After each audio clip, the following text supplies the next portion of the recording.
Buen día, hermanos y hermanas de la Iglesia de San Mateo Jalpa, Xochimilco, en la Ciudad de México, de las iglesias de Rancho Alegre, Agua de Niño y Río Sapo en el estado de Oaxaca, y de las iglesias en el estado de Morelos, de Yecapixtla, San Pedro Tlalmimilulpan y de la Misión en los Capulines.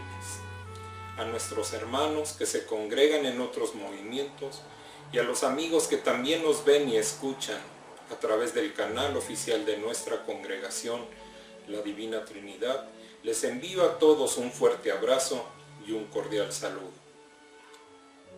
En esta escuela dominical continuamos con el estudio de la vida de Pablo y sus cartas, en específico la carta a los Gálatas. En lo que hemos visto en semanas anteriores, Pablo nos enseña en esta carta a los Gálatas 4 gloriosas verdades acerca del creyente que deposita su fe en Cristo para su salvación, mismas que fueron mencionadas por nuestro hermano pastor José Castillo la semana pasada, y son que somos justificados por la fe, que somos redimidos de la maldición, que somos herederos de la promesa y que somos libres de la esclavitud. Sobre esta última verdad es sobre la que habló nuestro hermano la semana pasada, y ahora veremos, con la ayuda de Dios, los versículos 1 al 15 del capítulo 5 de la carta a los Gálatas, que nos muestra que Cristo nos liberó por la gracia de Dios.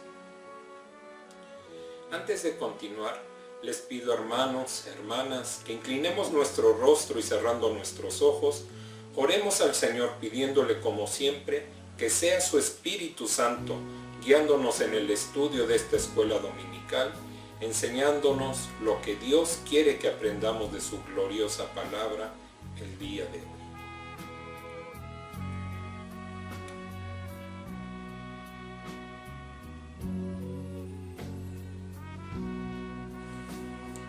Padre Santo, te agradecemos primero y antes que todo por la vida que nos das, que has permitido que abramos nuestros ojos a un nuevo día, humillándonos e inclinándonos delante de tu presencia, dándote toda la gloria y honra que solo tú mereces. Gracias, Dios eterno, por tu amor y misericordia. Ponemos toda nuestra confianza en ti y en tus promesas, porque tú no permitirás que nuestro pie resbale, porque nos has prometido que el sol no nos fatigará de día ni la luna de noche. Gracias, amado Padre, por guardarnos a cada uno de nosotros bajo la sombra de tus alas. Te ofrecemos vivir este día conforme a tu perfecta voluntad, buscando ser como tú quieres que cada uno de nosotros sea. Presentamos delante de ti nuestra oración de intercesión por todos aquellos que están pasando alguna tribulación o padeciendo una enfermedad, depositando toda nuestra confianza en que tú tendrás cuidado de tus hijos. Te pido, Señor, que tu Espíritu Santo guíe nuestras vidas por caminos de bien y no de mal, y que sea Él hablando a tu amada iglesia, dándonos a conocer lo que tú quieres que aprendamos de tu hermosa palabra. Te lo agradecemos y pedimos en el nombre que es sobre todo nombre, de nuestro Rey de Reyes y Señor de Señores, Jesucristo. Amén y amén.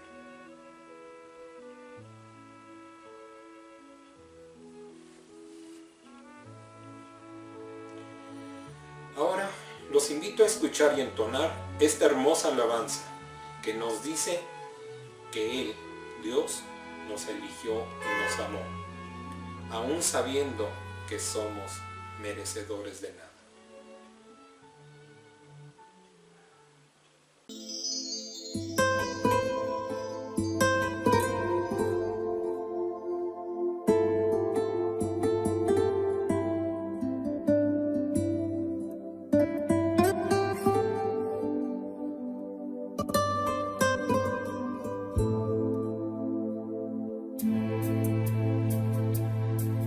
Me elegiste, me amaste.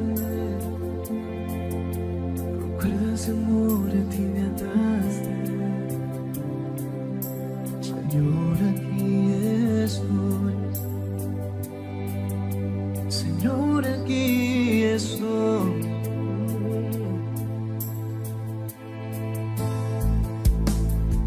Me elegiste, me amaste, con cuerdas de amor aquí me ataste. Señor, aquí estoy. Señor, aquí estoy. Me elegiste, me amaste, con cuerdas de amor a ti me ataste. Señor, aquí estoy. Señor, aquí estoy.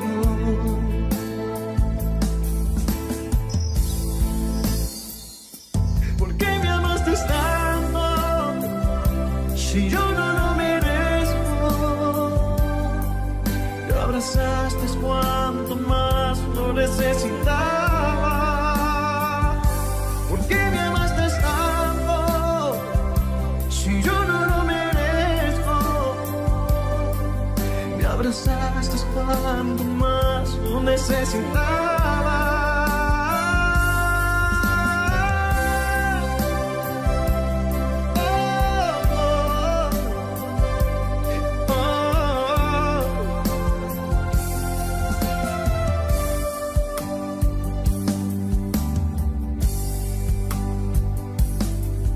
Me elegiste, me amaste,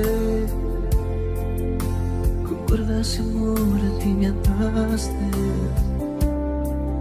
Señor, aquí estoy. Señor, aquí estoy. Me elegiste, me amaste, con cuerdas de amor a ti me ataste. Señor, aquí estoy. Señor, aquí estoy.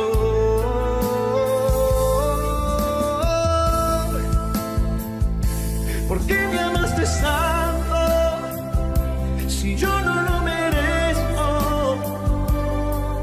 Me abrazaste cuanto más lo necesitaba. Señor, ¿por qué me amaste tanto si yo no lo merezco? Me abrazaste cuanto más lo necesitaba. ¿Por qué me amaste tanto? Oh, oh. Padre, Padre, Padre, gracias por tanto amor.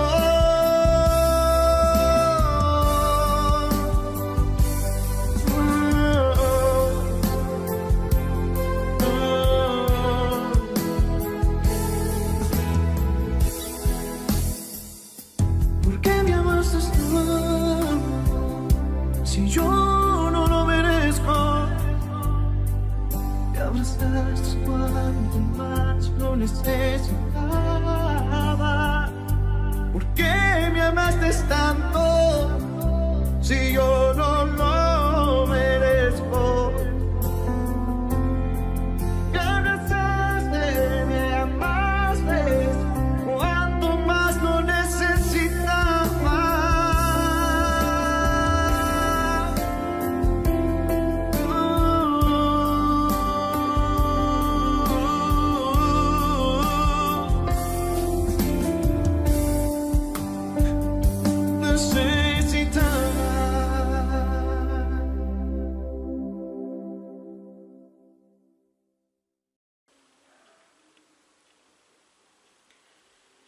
Las Sagradas Escrituras nos dicen que Dios ha hecho que nuestro Señor Jesucristo sea nuestra santificación, es decir, que Dios nos ve completos en Él. Independientemente de lo buenos que podamos llegar a ser, nunca podremos alcanzar el nivel de las normas de Dios, nunca podremos llegar a ser como Cristo en esta vida. El proceso de santificación de los cristianos es mediante el Espíritu, y tenemos aquí, en esta sección, al Espíritu contra la naturaleza humana pecaminosa. O es una vida cristiana que uno desarrolla por sí mismo, o alguien más tendrá que desarrollarla a través de nosotros. El método divino es desarrollarla a través de nosotros. Cualquier sistema legal de normas para vivir la vida cristiana le colocará a usted, hermano o hermana, bajo la esclavitud y tendrá que seguir ese sistema meticulosamente. Cuando uno conduce un automóvil, por ejemplo, siempre tiene que obedecer las leyes de tránsito. Si usted llega a una esquina y aunque sea muy temprano o muy tarde por la noche, y usted ve que en la esquina hay una señal de alto, entonces usted, al observar que nadie está en la calle, mira a ambos lados de la calle que va a cruzar mientras reduce la velocidad sin detenerse, y después de tomar medidas de precaución y ver la vía despejada, la cruza rápidamente. Pero supongamos también que aparece repentinamente un agente de tránsito que le obliga a detenerse y le pregunta: ¿no vio usted la señal de detención obligatoria?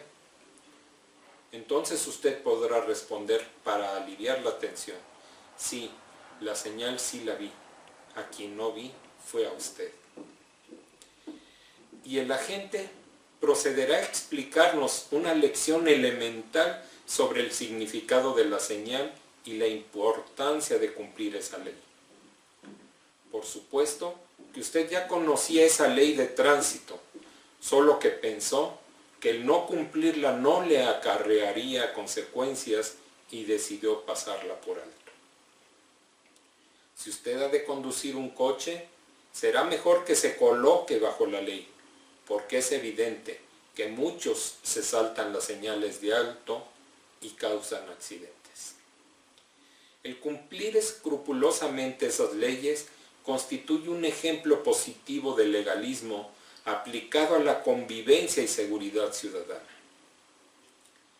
En esta porción de la Santa Biblia que estudiaremos el día de hoy, se afirma que siendo salvos por la fe, el vivir bajo la ley consuma el apartarse del principio de la gracia. El apóstol Pablo comenzó esta parte destacando la libertad que nosotros tenemos en Cristo. Eso es lo que quiere decir el caer de la gracia. Es haber sido salvo por fe y luego descender al nivel de la ley para vivir la vida cristiana. Comencemos leyendo el primer versículo del capítulo 5 de la epístola a los Gálatas, que nos dice: Estad, pues, firmes en la libertad con que Cristo nos hizo libres, y no estéis otra vez sujetos al yugo de esclavitud. Lo que el apóstol Pablo estaba diciendo aquí era que nosotros solo somos salvos por fe y no por los preceptos de la ley. Y la ley no tiene que ser la regla de vida para el desarrollo espiritual o el crecimiento del creyente. Por más que el nivel espiritual que ellos representan sea equivalente a la santidad, ese principio de la ley no debe constituir la regla que nos obligue a esforzarnos por vivir la vida cristiana. Lo que Pablo estaba diciendo era que, considerando que los Gálatas habían sido salvados por la fe, debían continuar con esa forma de vida. Por supuesto, se refería a ellos y a todas las generaciones de cristianos, incluyéndonos a nosotros.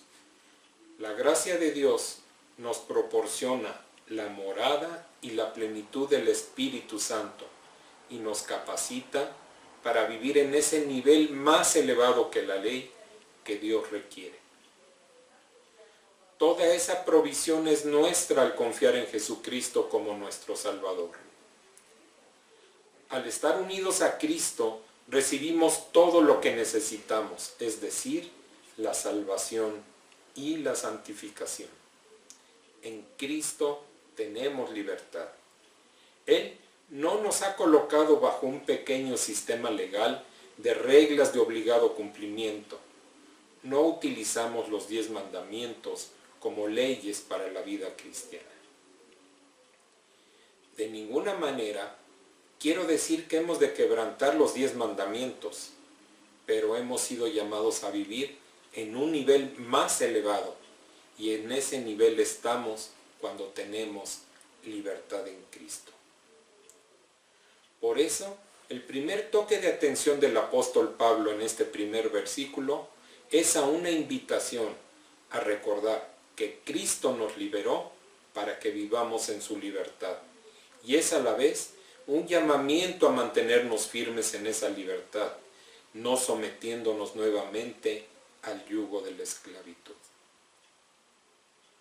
Pasemos ahora al versículo 2 de este capítulo 5.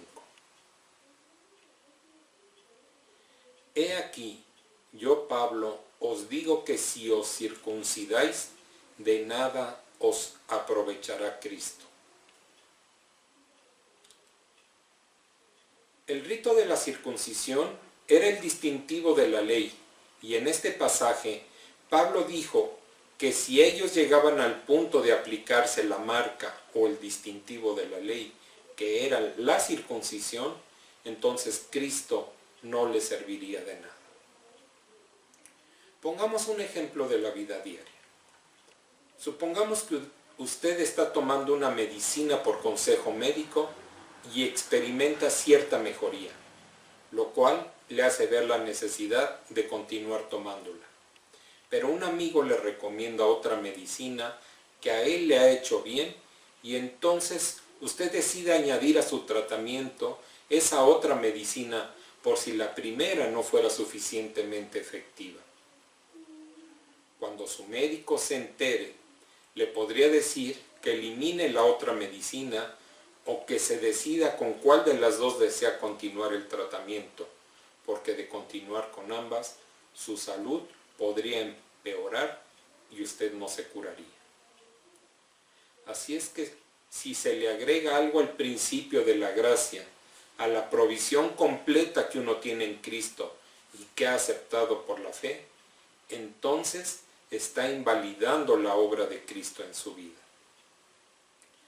Si uno dice haber confiado en Cristo y pretende añadir algo más a esa obra de salvación, entonces no es salvo.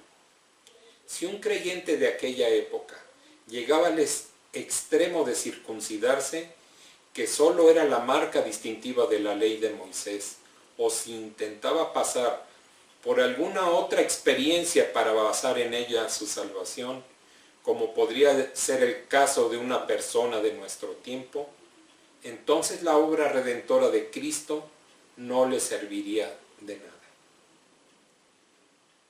El doctor Schaffer, teólogo importante de finales del siglo XIX hasta mediados del siglo XX, lo expresaba de una manera impresionante. Él dijo: yo quiero confiar de tal manera en Cristo que cuando llegue a su presencia y Él me pregunte, ¿por qué estás aquí?, yo le pueda contestar, porque he confiado en ti como mi Salvador. Y si entonces Él me dice, bien, eso es muy bueno y me alegro de que lo hayas hecho así, pero ¿qué más has hecho? Sé que fuiste bautizado, que eras miembro de una iglesia cristiana, que has sido presidente de un seminario teológico, que escribiste libros e hiciste muchas cosas más en tu ministerio cristiano. Entonces yo le respondería, es cierto, pero nunca confié en ninguna de esas buenas obras para lograr mi salvación. Solo he confiado en ti, Señor. Le pregunto, hermano, hermana, ¿esa es la manera en que usted está confiando en Cristo? Espero que así sea. El apóstol Pablo lo expresó de una forma muy fuerte cuando les dijo a los Gálatas, si os hacéis circuncidar, Cristo no os servirá de nada. Siguiendo esta línea de pensamiento, podemos decir que si una persona confía en algo o en alguien que no sea nuestro Señor Jesucristo, esa persona no es cristiana. Leamos ahora el versículo 3 de este capítulo 5 de la epístola a los Gálatas. Y otra vez testifico a todo hombre que se circuncida que está obligado a guardar toda la ley. Usted no puede elegir entre los preceptos de la ley aquellos que le gustaría practicar. Y usted no podría dejar de lado el tema de los castigos por las infracciones y muchos otros detalles del cumplimiento de los preceptos. Usted tendría que adoptar todos los preceptos de la ley o ninguno de ellos. Leamos ahora el versículo 4 de la carta a los Gálatas capítulo 5. De Cristo os desligasteis los que por la ley os justificáis, de la gracia habéis caído. Pablo les estaba diciendo a los creyentes de Galacia y a las generaciones futuras que si habían sido salvos por confiar en Cristo y después descendían al nivel de vivir la vida cristiana regidos por la ley, habían caído del principio rector de la gracia de Dios. Esto es lo que realmente significa caer de la gracia. Esta frase ha sido mal interpretada. El caer de la gracia no significa caer abiertamente en algún pecado o conducta descuidada o negligente y al hacerlo perder la salvación de manera que hay que ser salvo otra vez. No tiene relación con esa posibilidad. Hay dos grandes obras de Dios que están entre el hombre en su condición caída y el hombre en el servicio de Dios: la salvación y la santificación. Como ya hemos visto en esta carta a los Gálatas, la salvación viene en justificación por la fe. La santificación quiere decir que después de que usted ya es salvo, tiene que pasar a un nuevo nivel de vida. Sería una gran falacia creer que el servicio cristiano es un elemento esencial de la vida cristiana, en el sentido en que usted tiene que ocuparse inmediatamente de algo. Sabemos que la iglesia primitiva estaba más preocupada con la forma de vida de la iglesia y de que esa vida fuera un testimonio ante el mundo. En la actualidad, hemos descuidado mucho ese aspecto tan importante. El mundo exterior a la iglesia la mira y la deja de lado porque estamos tan ocupados que no tenemos vidas que respalden nuestro testimonio cristiano. En vez de concentrarnos en hacer las cosas bien, deberíamos vivir una vida que agrade a Dios, porque al mismo tiempo esa vida será un testimonio vivo ante el mundo de lo que la gracia y misericordia de Dios puede lograr para que pecadores lleguen a ser salvos. Porque si estamos complaciendo a Cristo, también estaremos obrando bien. Se habla más sobre la santificación en las cartas del apóstol Pablo a los romanos y a los gálatas que en cualquier otra parte de las Sagradas Escrituras. Dios siempre da un nuevo principio. Este nuevo comienzo que nosotros encontramos aquí en este mismo capítulo 5 de la epístola a los Gálatas, que es el fruto del Espíritu y que se verá en la escuela dominical de la siguiente semana. Esta es la clase de vida que Dios quiere que vivamos, y esa calidad de vida solo puede ser vivida por la fe. Es decir, que la fe debe abarcar la vida en toda su extensión, desde el principio hasta el final. Comenzamos la vida cristiana al ser salvos, aceptando por la fe la gracia y misericordia de Dios, y debemos continuar viviendo bajo la gracia y por la fe. En el versículo 5 de este capítulo 5, Pablo dijo: pues nosotros por el Espíritu aguardamos por fe la esperanza de la justicia. La esperanza de la justicia que él mencionó aquí es la única referencia profética en toda la epístola a los Gálatas.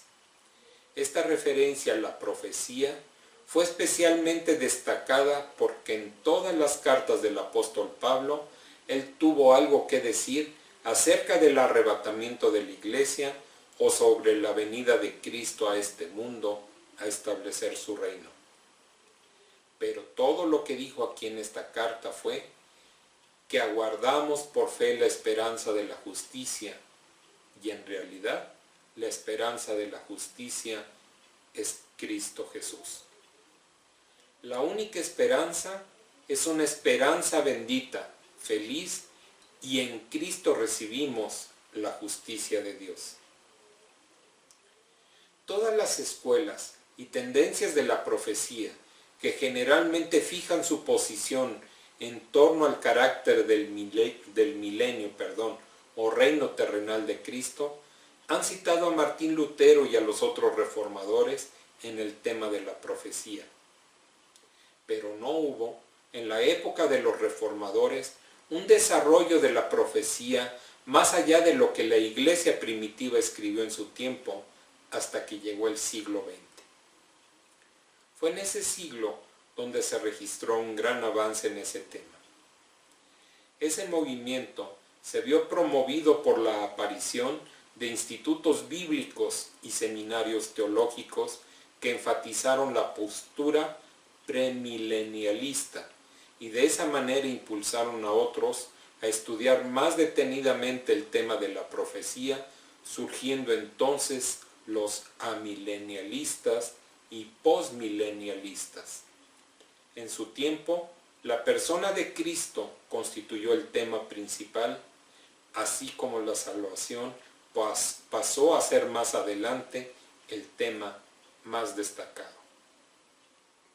Por lo tanto, es comprensible que el apóstol Pablo dedicase solo esta breve referencia a la profecía en esta carta a los Gálatas, ya que su énfasis fue el Evangelio y la vida cristiana. En el versículo 6 de este capítulo 5 de Gálatas, Pablo dijo: porque en Cristo Jesús ni la circuncisión vale algo, ni la incircuncisión, sino la fe que obra por el amor. Ningún sistema legal puede producir una vida cristiana. La fórmula es presentada aquí mismo y es muy simple. La fe que obra por el amor. Esa es la manera de vivir la vida cristiana. La fe obrará por el amor. Y el amor será el fruto del Espíritu Santo. En el versículo 7 de este capítulo 5 leemos lo siguiente. Vosotros corríais bien. ¿Quién os estorbó para no obedecer a la verdad? El apóstol estaba reprendiendo aquí a los Gálatas. Les estaba dirigiendo un reproche delicado. Ellos estaban viviendo bien la vida cristiana hasta que aparecieron los judaizantes. La verdad que aquí se menciona es por supuesto el Evangelio y nuestro Señor Jesucristo en persona. Ahora, los versículos 8 y 9 dicen: esta persuasión no procede de aquel que os llama. Un poco de levadura leuda toda la masa. En el versículo 8, el apóstol Pablo les estaba diciendo que tal instigación no había venido de Cristo, sino de otras fuentes, que hacen cosas que no proceden de Dios. Y respecto a lo señalado en el versículo 9, encontramos en la Biblia que tanto en el Antiguo como en el Nuevo Testamento la levadura es siempre un principio del mal. En Mateo 13:33, cuando se dice que una mujer mezcló en una gran cantidad de harina la levadura, no se refería al Evangelio. Veamos. Mateo 13:33. Otra parábola les dijo: el reino de los cielos es semejante a la levadura que tomó una mujer y escondió en 3 medidas de harina hasta que todo fue leudado.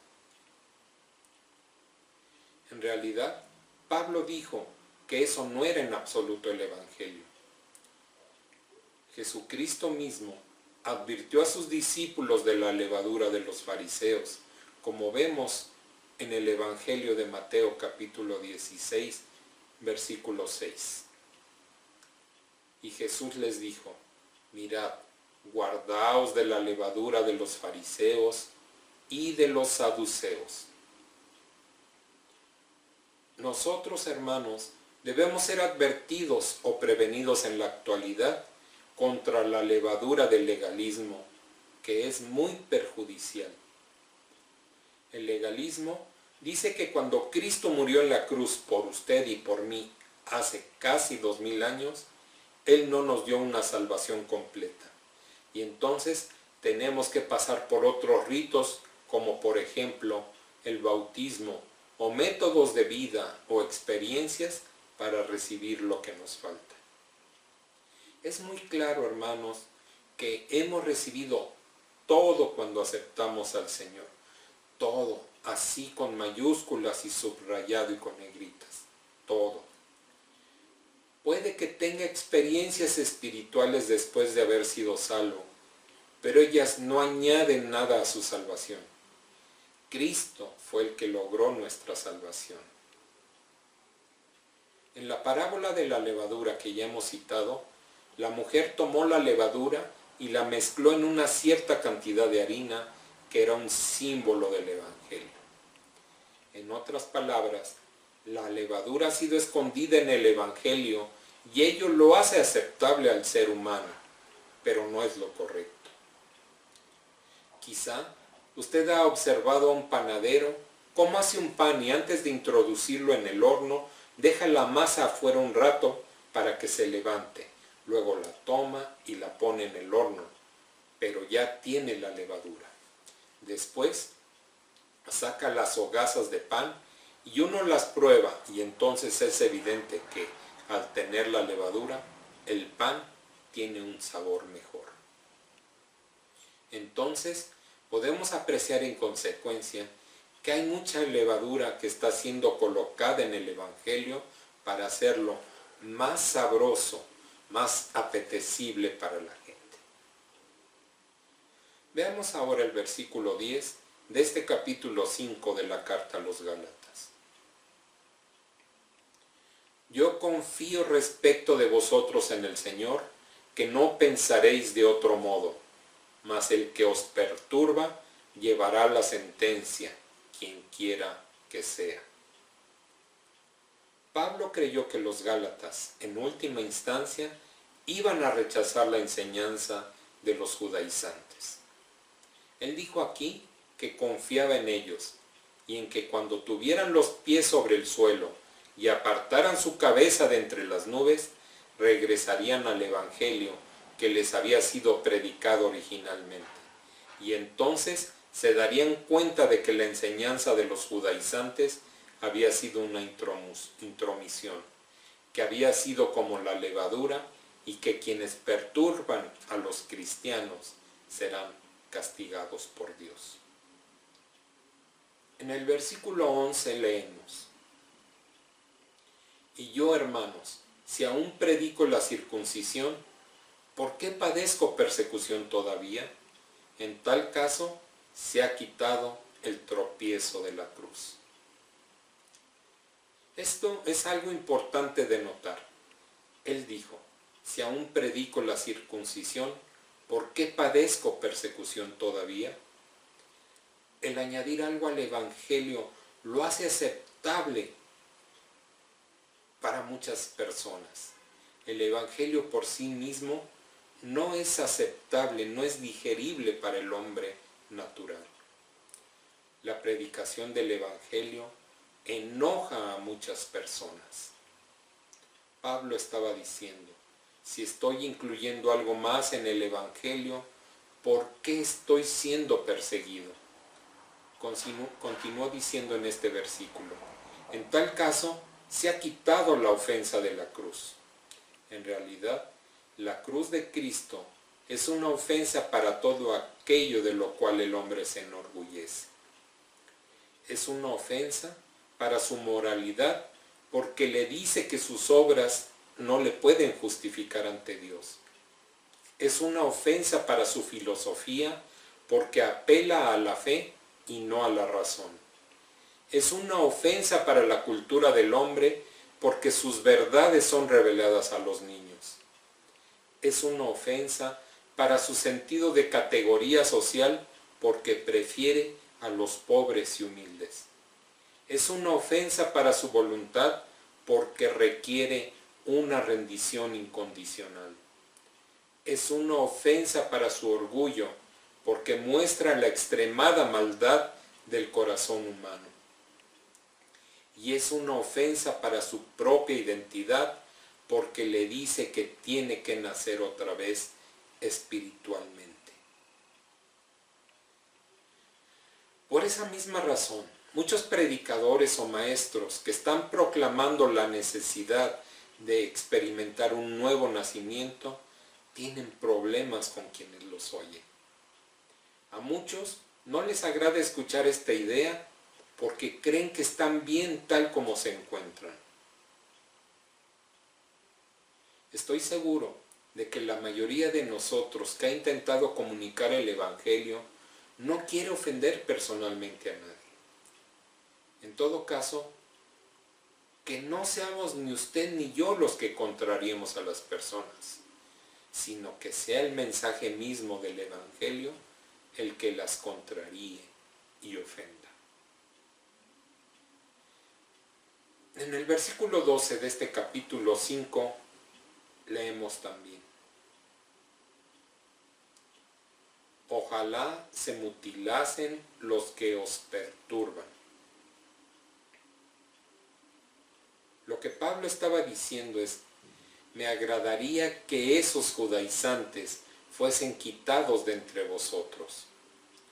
Otra versión de este versículo añade un significado más a estas palabras.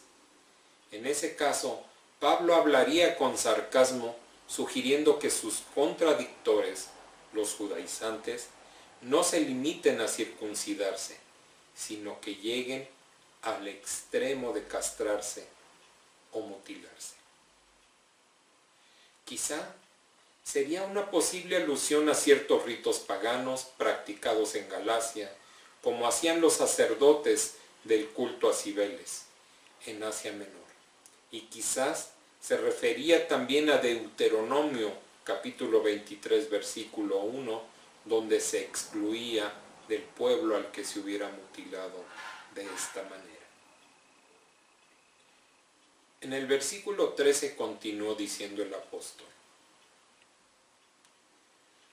porque vosotros, hermanos, a libertad fuisteis llamados, solamente que no uséis la libertad como ocasión para la carne, sino servíos por amor los unos a los otros. Hay 3 métodos para tratar de vivir la vida cristiana.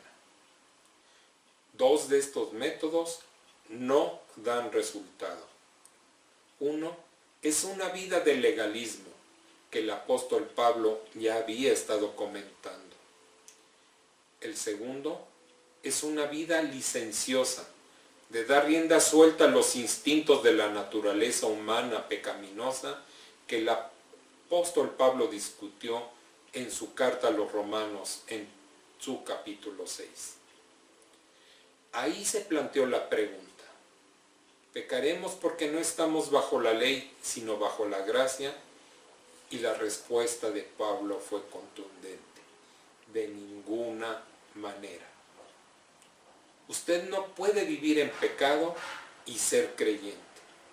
La vida del creyente no es una vida de legalismo, ni tampoco es una vida licenciosa. El tercer método para vivir la vida cristiana es una vida de libertad. Y en el resto del capítulo, el apóstol nos dará a nosotros el modo de proceder para vivir en libertad en Cristo. La vida del legalismo no solo incluye los 10 mandamientos, sino también un grupo de reglas que algunos creyentes en la Biblia han establecido para sí mismos e intentan seguirlas. Entre esas reglas se dictamina, por ejemplo, a qué lugares puede ir un creyente y cuáles no puede ir, y cuestiones relacionadas con la ropa que no se debe usar, el arreglo personal en general y a veces normas de comida y de bebida. El apóstol Pablo estaba diciendo que uno puede cumplir con cada uno de los 10 mandamientos y aún así no vivir la vida cristiana. Incluso usted, hermano, hermana, puede cumplir no solo los 10 mandamientos, sino también cualquier norma o regla que otros le impongan para regular su vida y podría no estar viviendo la vida cristiana. También están aquellos que se van al otro extremo. Se oponen a toda ley y norma, pensando que pueden hacer lo que les parezca y al mismo tiempo dicen que viven la vida cristiana. Pero la vida cristiana no es ni un extremo ni el otro. Es una libertad que se vive unido a Cristo. Prestemos atención a otra frase del versículo 13 que ya leímos. Solamente que no uséis la libertad como ocasión para dar rienda suelta a vuestras pasiones.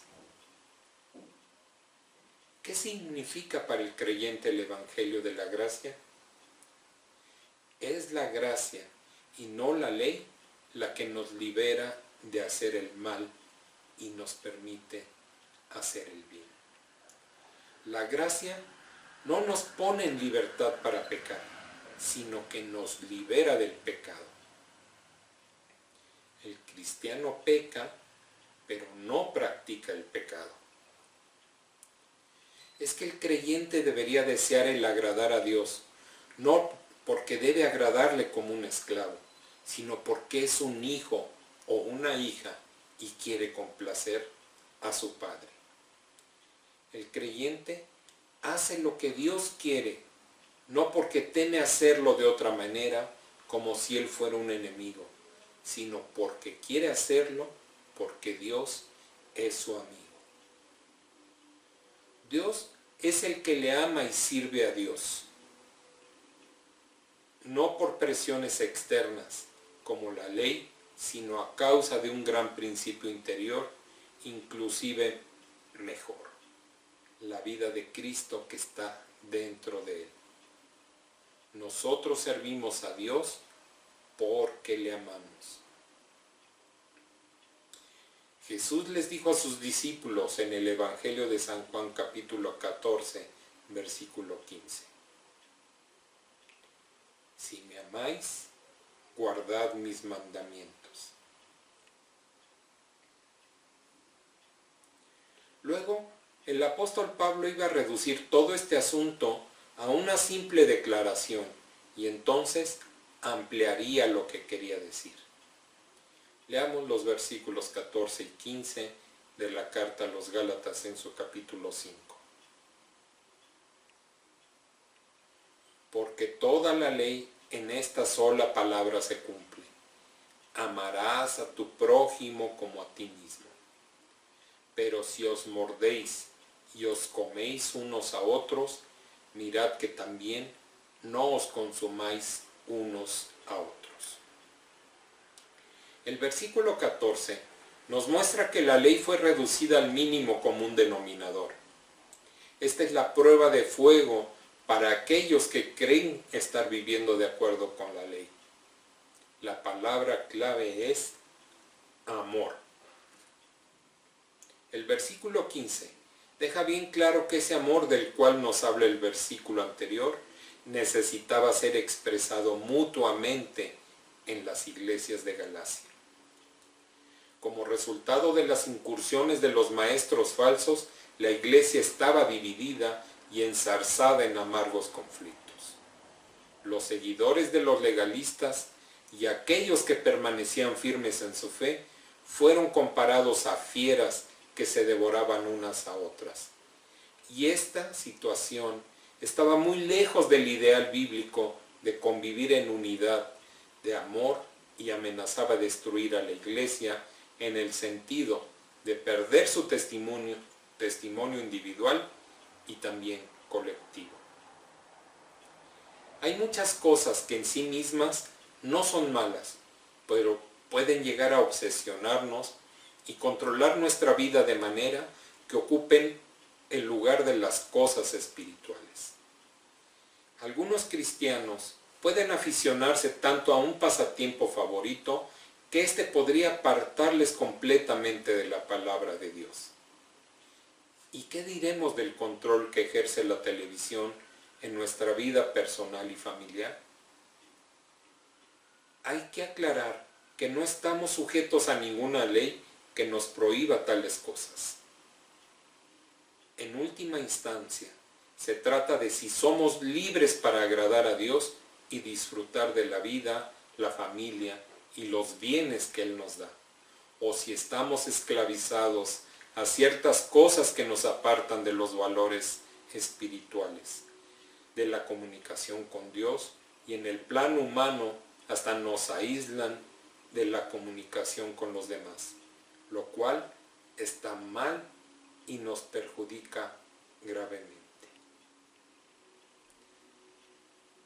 Aquí están las dos opciones. Por una parte, una vida de esclavitud a nuestros propios deseos, una vida de lucha y de derrota, y por otra parte, una vida de libertad bajo el control del Espíritu de Dios. Una vida de lucha y de triunfos, una vida de libertad en Cristo por la gracia de Dios que nos liberó de la esclavitud del pecado.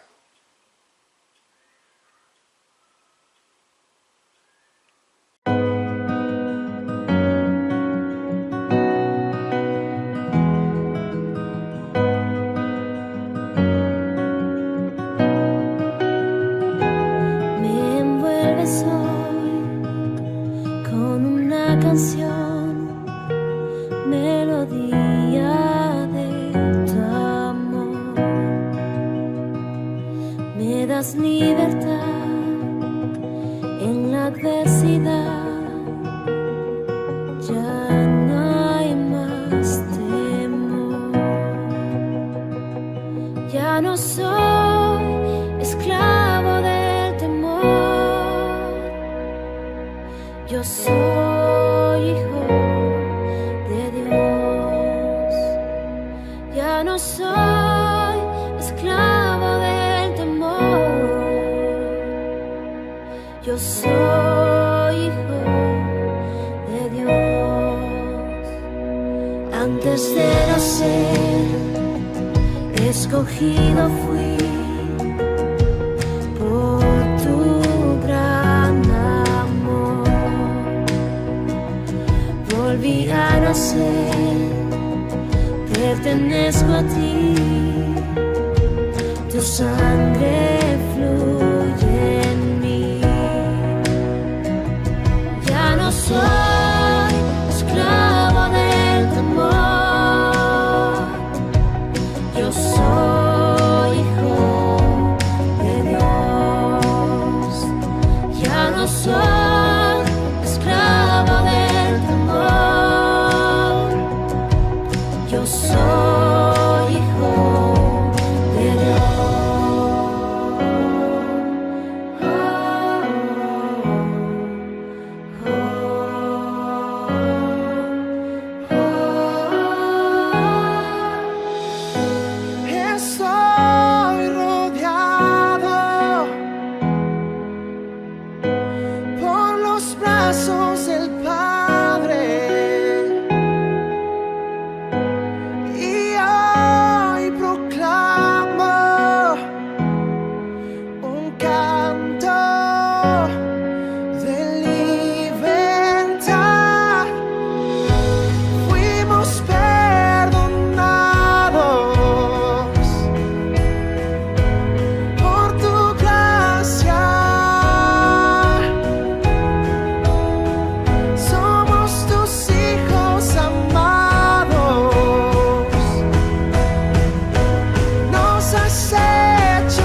Oremos al Dios Altísimo.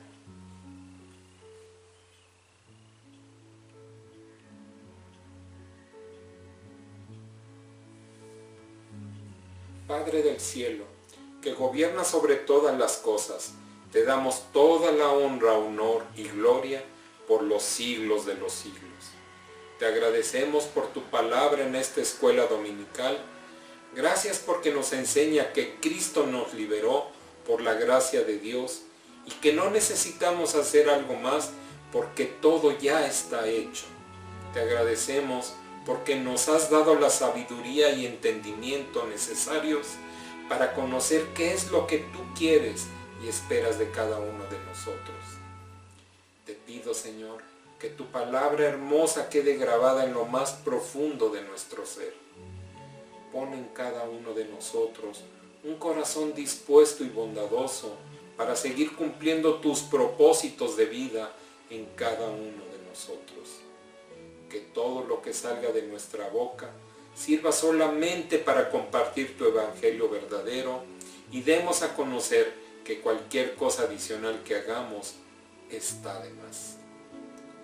Gracias, Dios Todopoderoso, por darnos siempre lo que necesitamos y no lo que deseamos. Gracias te damos porque sabemos que nos escuchas por la intercesión de tu Hijo amado, quien siempre está abogando ante ti por cada uno de nosotros, que inclinas tu oído amoroso y cubres siempre nuestras necesidades. En el nombre de Cristo Jesús, a quien damos toda la honra, honor, alabanza y adoración. Amén, amén y amén.